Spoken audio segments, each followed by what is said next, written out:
chapter 27. Sorry, not chapter 27, but Matthew chapter 5, verse 27.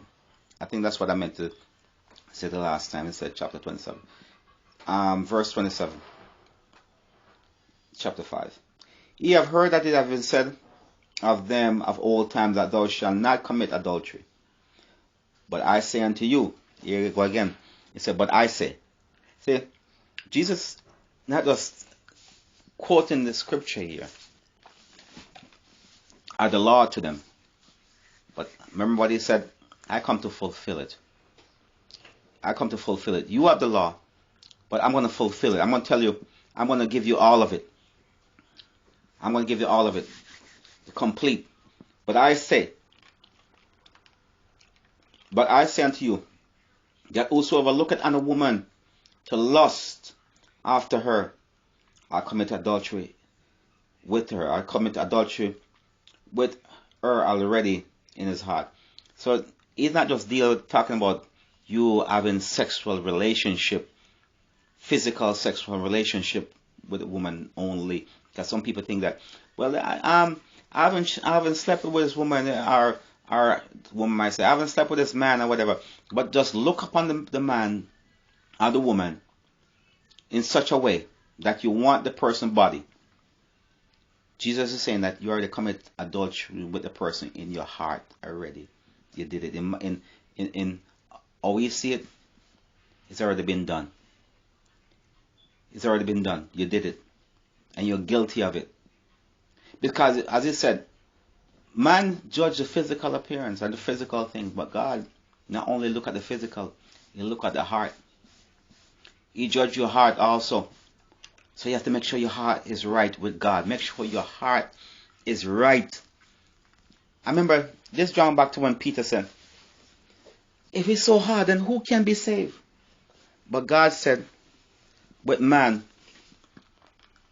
it's impossible.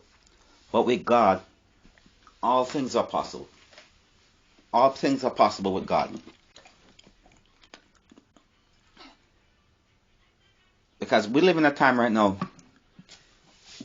it's not like old times. I mean, some people were big to differ. You know, or we see it and how they see it. If those people were around back in the old days, look right now, they I don't know what they would think. But in their time, when they see certain things happening, like, oh Lord, you know, that a person dressed a certain way, they go crazy. They're like, no, you can't dress like this. You have to dress fully dressed or whatever. But no, you look on the street, people are dressing half naked. Some people are dressing naked. You can actually call it naked walking down the street. Both men and women, you live in a rough time. You need the Spirit of God, and you need to be sanctified.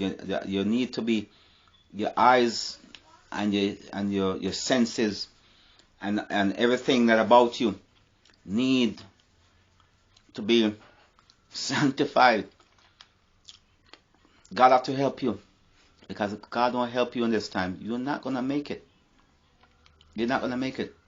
If God don't keep you in this time, you're not gonna be kept. You can't keep yourself, and you can't make it on your own.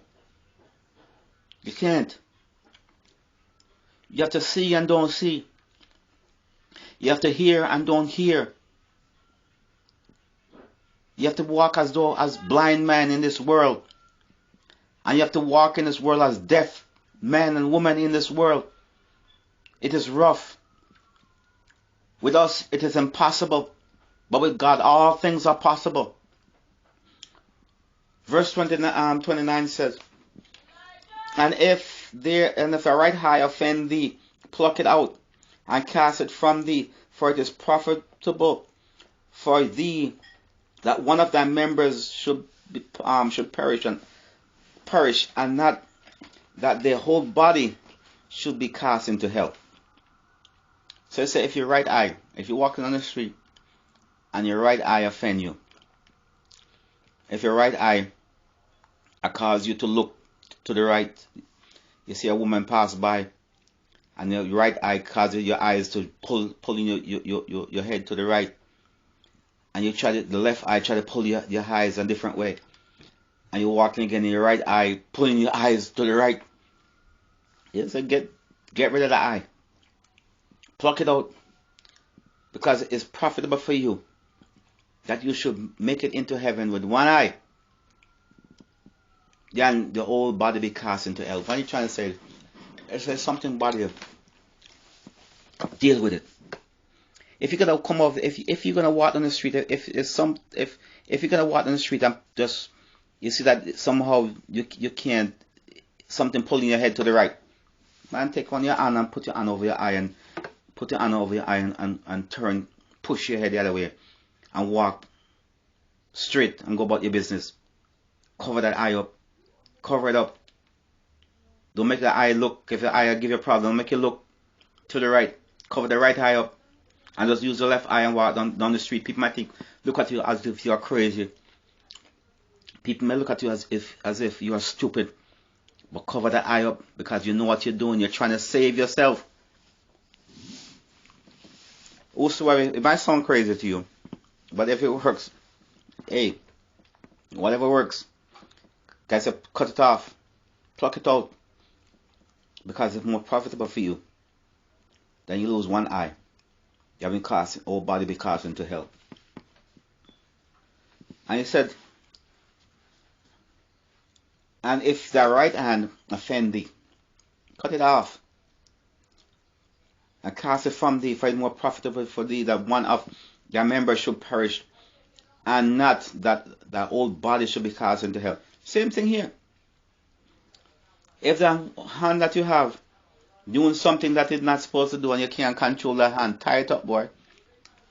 Tie it up. Tie your hand to your waist. People might look at you like you're foolish and you're crazy, but you know what you're doing. You're trying to save yourself.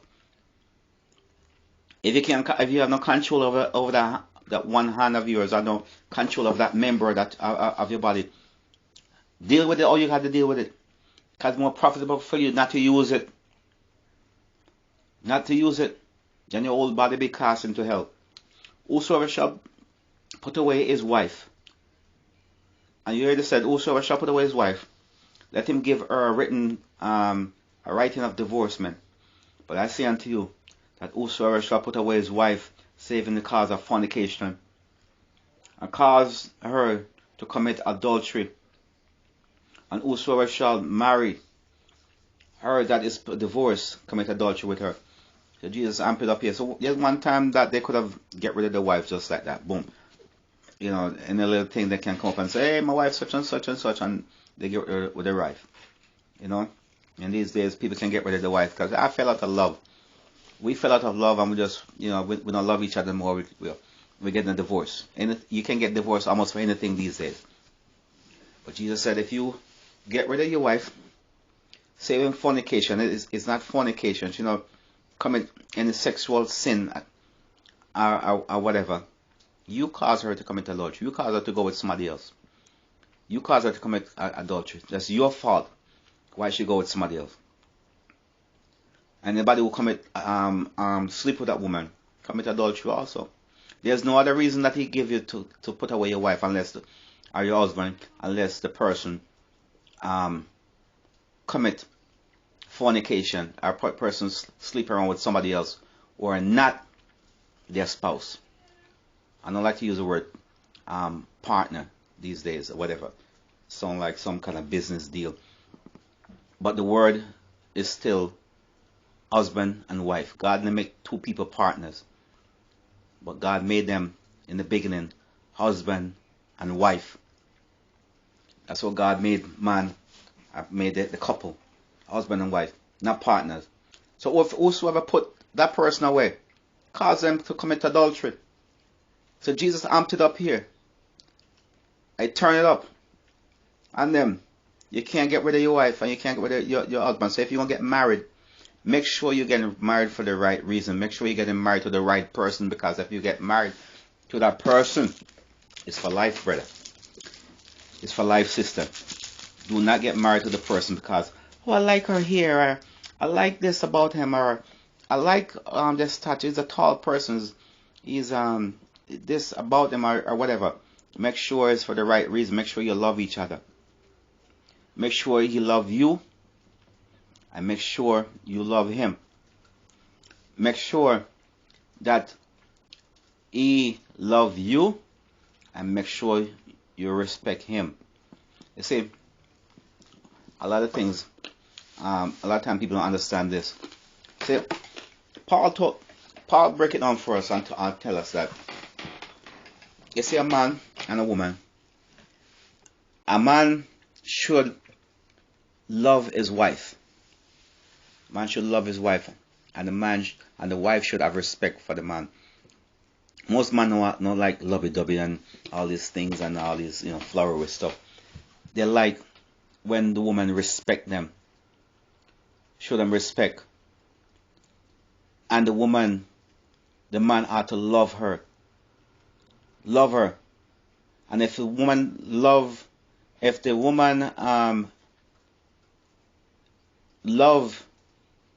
the man, and the woman respect the man, and the man love the woman, what would a woman do for a man, or do for a man who really, really love her? And what would a man do for a woman who show him so much respect? Just like Abraham, the scripture said, Sarah respect Abraham in such a way that she called him my Lord. Not like the same Lord but my master. That's how much respect she had for him, that she said, he's my master. Because he loved her so much. And the more love he showed to Sarah, the more respect Sarah showed to him. And the more respect she showed to him, the more love he showed to her. And the more love he showed to her is the more respect. You see, it goes on and on and on and on, and it grows so much that you can't separate them from each other. And it get to a point that even when one passed away or something happened to the next one, not long after you find the next one passed away also, because they can't live without each other. You see how we go? Love and respect.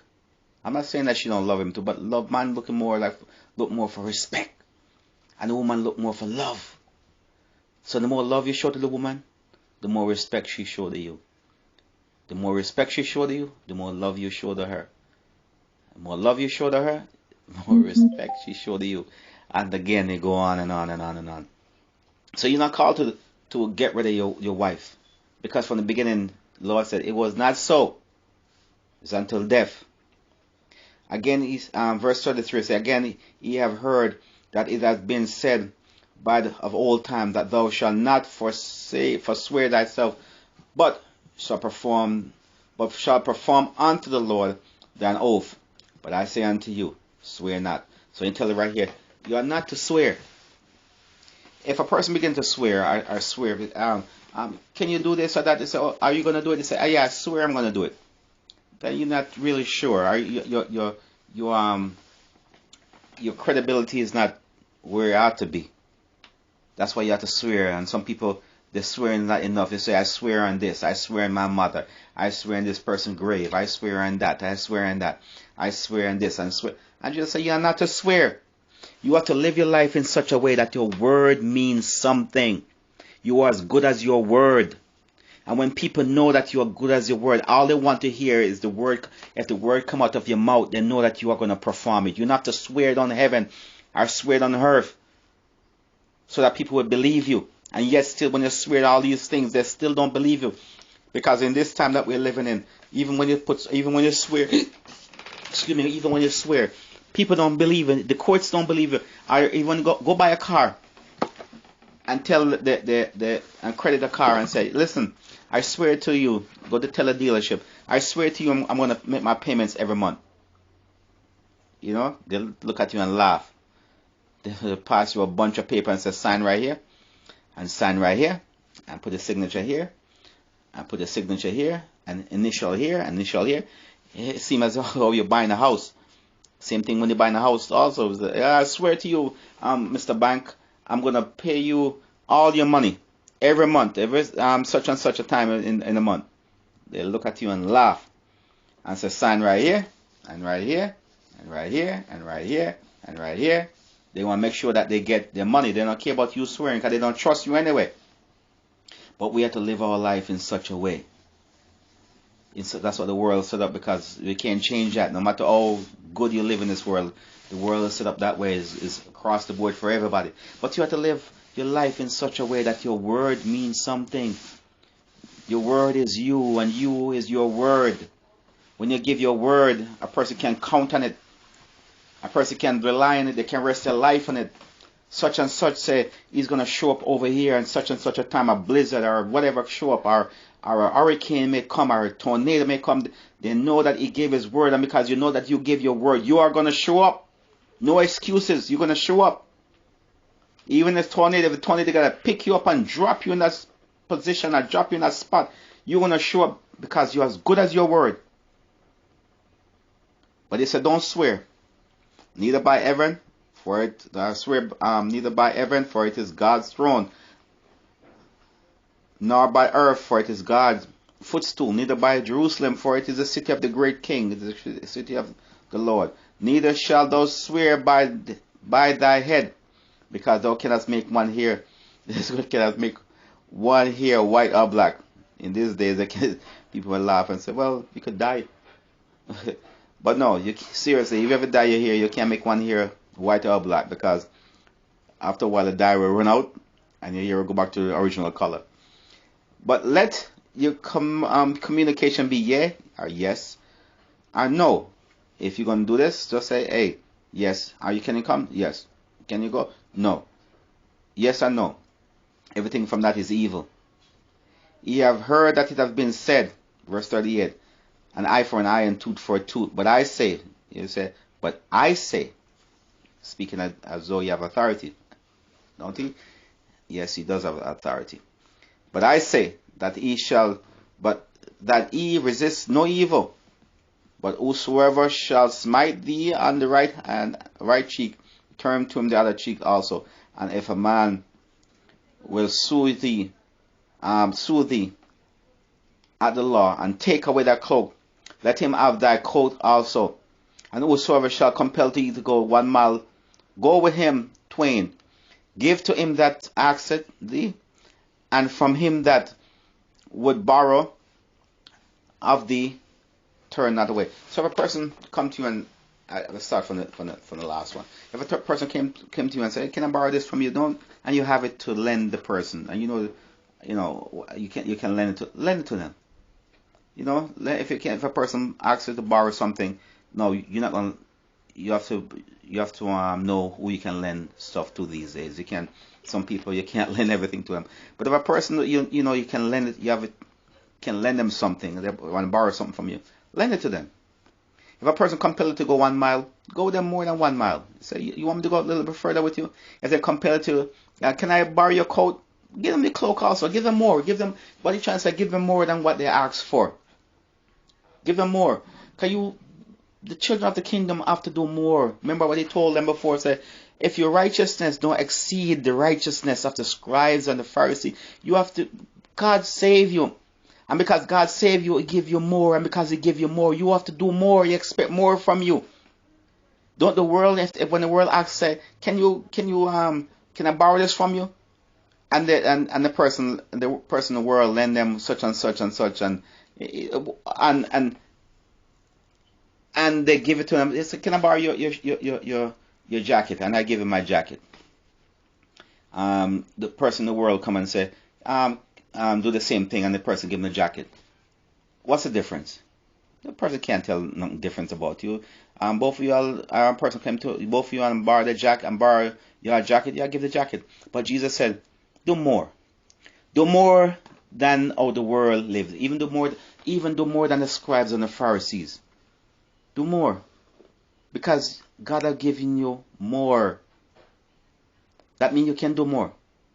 Let your righteousness exceed.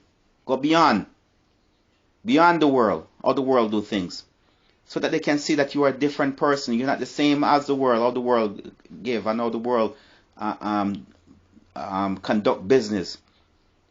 Your lifestyle, the way you conduct business is different from how the world conduct business and the world's lifestyle.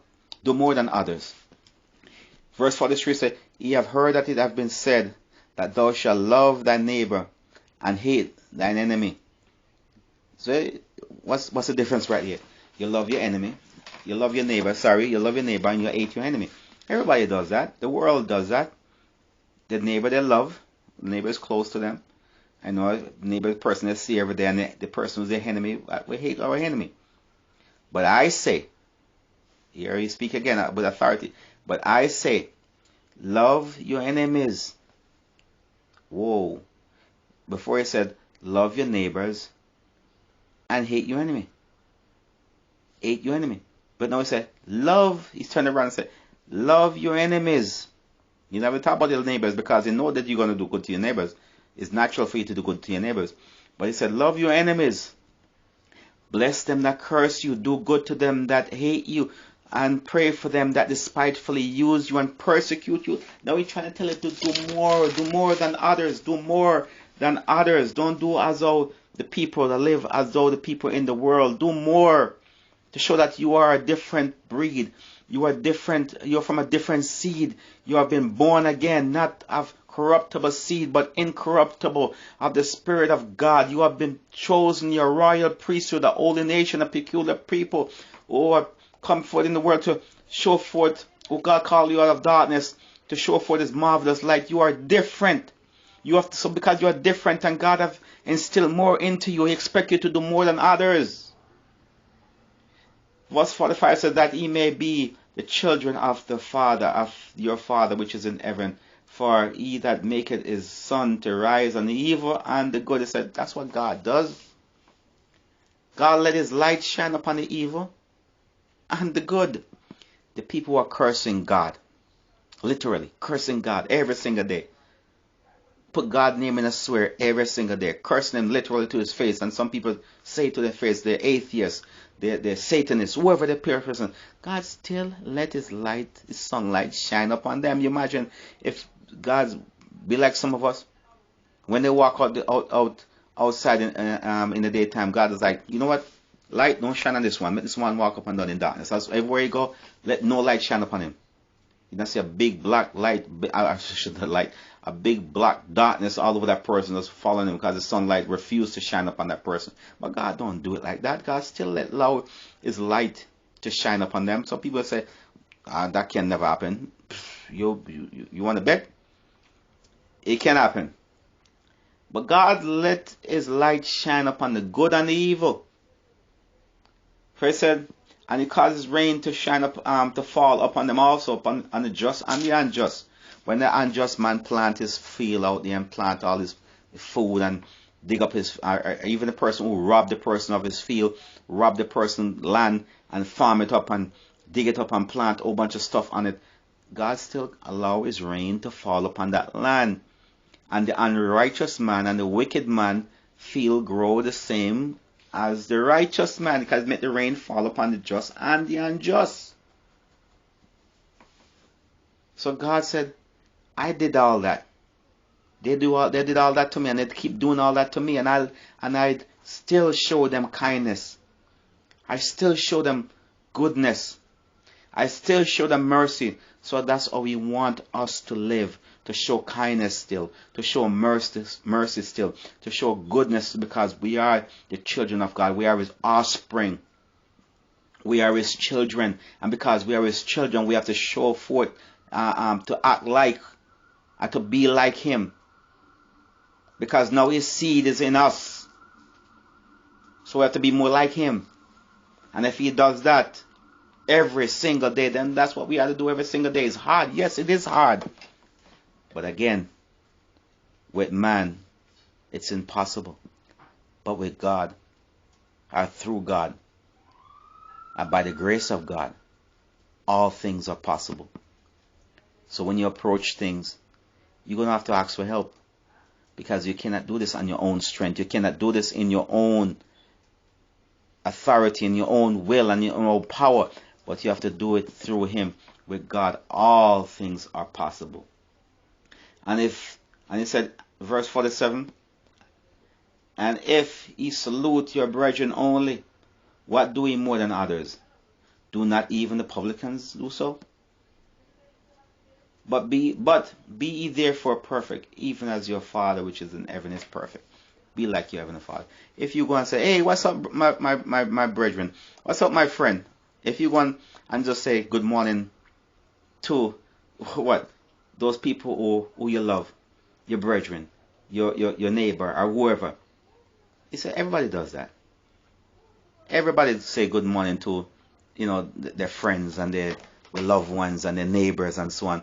But he said even your enemy. See, even that I have to take note of, because even I am guilty of that. Even your enemy, you have to say good morning, good afternoon, good evening, good night. Because what he said, be ye perfect.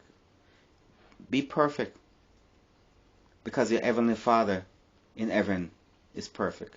Be like your heavenly Father, who caused the rain to fall upon the just and the unjust, and caused his sun to shine upon the righteous and the unrighteous. It's hard. It's hard. But he called you to be like him. He called you to be like himself. And that's what we are to do. Be like Christ. Hard. But again, with us, it's impossible. But with God, all things are possible.